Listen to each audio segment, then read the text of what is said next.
नवरात्रि की दूसरी महाविद्या माता तारा की कथा। नमस्कार भाइयों बहनों, जय माँ गायत्री। आप सभी का मेरे YouTube चैनल शुभकर माही अष्टों में स्वागत है। आज नवरात्रि के दूसरे दिन सुनेंगे दूसरी महाविद्या माता तारा की कथा। गुप्त नवरात्रि के दूसरे दिन माता महाकाली के दूसरे स्वरूप महाविद्या देवी तारा की पूजा अर्चना की जाती है। तारा देवी को शमशान की देवी भी कहा जाता है। पौराणिक कथाओं के अनुसार जब समुद्र मंथन के समय भगवान शिव ने विषपान किया था, जिससे उनके शरीर में काफ़ी जलन और काफ़ी तकलीफें हो रही थीं। ऐसे में माँ काली के दूसरे स्वरूप देवी तारा ने भगवान शिव के विष की जलन को शांत करने के लिए उनकी मदद की थी। देवी तारा माँ काली का ही रूप हैं। तारा देवी नरमुंड की माला पहनती हैं और इन्हें तंत्र शास्त्र की देवी माना गया है।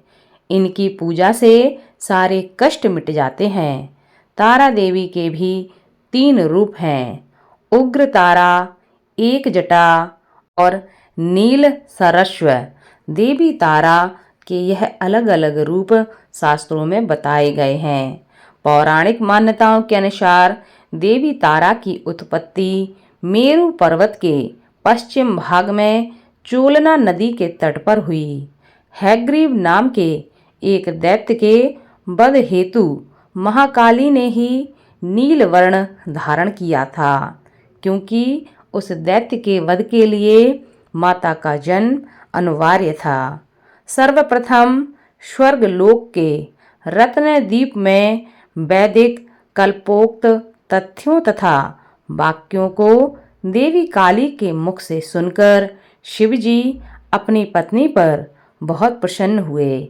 शिवजी ने महाकाली से पूछा, आदि काल में आपने भयंकर मुख वाले रावण का विनाश किया, तब आश्चर्य युक्त आपका वह स्वरूप तारा नाम से विख्यात हुआ। उस समय समस्त देवताओं ने आपकी स्तुति की थी तथा आप अपने हाथों में खड्ग, नरमुंड, बाण तथा अभय मुद्रा धारण किए हुई थीं। मुख से चंचल जीभा बाहर कर आप भयंकर रूप वाली प्रतीत हो रही थीं। आपका वह विकराल रूप देखकर सभी देवता भय से आतुर कांप रहे थे। आपके विकराल भयंकर रूप को देखकर उन्हें शांत करने के निमित्त ब्रह्मा जी आपके पास आए थे। समस्त देवताओं को ब्रह्मा जी के साथ देखकर, हे देवी, लज्जित हो आप खड्ग से लज्जा निवारण की चेष्टा करने लगीं। रावण वध के समय आप अपने रुद्र रूप के कारण बहुत ही क्रोध में थीं तथा स्वयं ब्रह्मा जी ने आपकी लज्जा निवारण हेतु आपको व्याघ्र चर्म प्रदान किया था। इसी रूप में देवी लंबोदरी के नाम से विख्यात हुई। तारा रहस्य तंत्र के अनुसार भगवान राम केवल निमित्त मात्र ही थे। वास्तव में भगवान राम की विध्वंसक शक्ति देवी तारा ही थीं, जिन्होंने लंकापति रावण का वध किया। इसी से जुड़ी हुई एक और पौराणिक कथा शास्त्रों में प्रचलित है, वह भी माता तारा की ही है।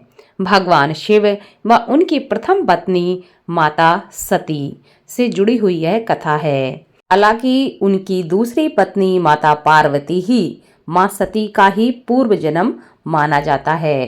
तारा महाविद्या की कहानी के अनुसार एक बार माता सती के पिता राजा दक्ष ने विशाल यज्ञ का आयोजन करवाया था। चूंकि राजा दक्ष भगवान शिव से द्वेष भावना रखते थे, उनसे ईर्ष्या करते थे और अपनी पुत्री सती के द्वारा भगवान शिव से विवाह करने के कारण वह नाराज थे।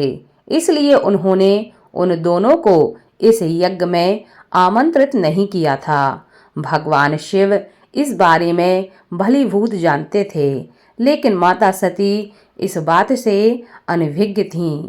यज्ञ से पहले जब माता सती ने आकाश मार्ग से सभी देवी देवता व ऋषियों मुनियों को उस ओर जाते देखा तो वह अपने पति से इसका कारण पूछने लगे।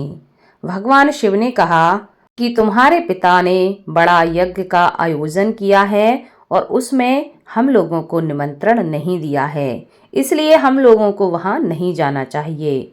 तब माता सती ने भगवान शिव से कहा कि एक पुत्री को अपने पिता के यज्ञ में जाने के लिए निमंत्रण की आवश्यकता नहीं होती, क्योंकि यह उसका घर होता है। माता सती अकेले ही यज्ञ में जाना चाहती थीं। इसके लिए उन्होंने अपने पति भगवान शिव से अनुमति मांगी, किंतु उन्होंने मना कर दिया। माता सती के द्वारा बार बार आग्रह करने पर भगवान शिव नहीं माने तो माता सती को क्रोध आ गया और उन्होंने शिव को अपनी महत्ता दिखाने का निर्णय लिया। तब माता सती ने भगवान शिव को अपने 10 रूपों के दर्शन दिए, जिनमें से दूसरा रूप देवी तारा का था। माता रानी के यही 10 रूप, यही 10 महाविद्या कहलाए। अन्य 9 रूपों में देवी काली, षोडशी, भुवनेश्वरी, भैरवी, छिन्नमस्ता, धूमावती, बगलामुखी, मातंगी व कमला आती हैं। माँ काली व तारा के रूप में कई समानताएं हैं, लेकिन कुछ चीजें हैं जो दोनों को अलग अलग रूप प्रदान करती हैं। माँ तारा का वर्ण नीला है, जिस कारण इनका नाम नील सरस्वती भी है। इनके सिर पर एक मुकुट है, जिस पर अर्ध चंद्रमा और केस खुले हुए बिखरे हुए रहते हैं। मुख थोड़ा सा खुला हुआ व आश्चर्यचकित मुद्रा में है। माँ खुले मुख से हंसते हुए दिखाई देती हैं। गले में भगवान शिव की भांति सर्प लपेटे हुए रहती हैं। माँ के 4 हाथ हैं, जिनमें एक में खड्ग, दूसरे में तलवार, तीसरे में कमल का फूल व चौथे में कैंची पकड़ी हुई है। माँ के कुछ भिन्न रूपों में उनके एक हाथ में तलवार की बजाय कटोरा पकड़े हुए दिखाया गया है। कुछ में उनकी जीभ थोड़ी बाहर निकली हुई दिखाई गई है, जिसमें से रक्त बह रहा है, तो कुछ में उनके हाथ में राक्षस की खोपड़ी भी पकड़ी हुई दिखाई देती है। माँ के गले में राक्षसों के कटे हुए सिर की माला है, तो नीचे वस्त्र के रूप में बाघ की खाल लपेटे हुए है। माँ का यह रूप भीषण होने के साथ साथ अपने भक्तों को अभय प्रदान करने वाला है। माता तारा की मुख्य साधना मुख्यतः तांत्रिकों द्वारा तंत्र व शक्ति विद्या प्राप्त के लिए की जाती है। इनकी साधना का समय मध्य रात्रि काल का होता है। सामान्य भक्तगण में माँ तारा की पूजा अन्य माताओं की तरह सामान्य रूप से कर सकते हैं।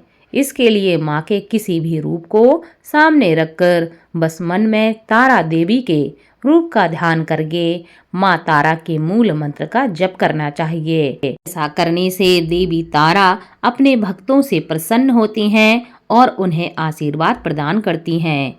देवी तारा महाविद्या की पूजा मुख्य रूप से गुप्त नवरात्रों में की जाती है।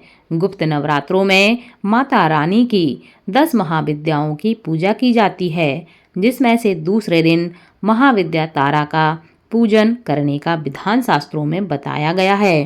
माता तारा का यह रूप अवश्य ही आपको भयंकर व डरावना लग सकता है, लेकिन यह बिल्कुल इसके विपरीत है। माता तारा अपने भक्तों को इस भौतिक व सांसारिक दुनिया से पार लगाती हैं या तारती हैं। इस कारण इनका नाम तारा पड़ गया। हम सभी ईश्वर को तारणहार करते हैं, अर्थात हम सभी का उद्धार करने वाला वही कार्य माता रानी का यह रूप करता है। माँ तारा की साधना करने से भक्तों को न केवल मोक्ष की प्राप्ति होती है, बल्कि आर्थिक क्षेत्र में उन्नति देखने को प्राप्त होती है। यदि किसी कारणवश आप अपने व्यापार या नौकरी में उन्नति को लेकर संतुष्ट नहीं हैं, तो निश्चित रूप से आपको माँ तारा की आराधना अवश्य करनी चाहिए।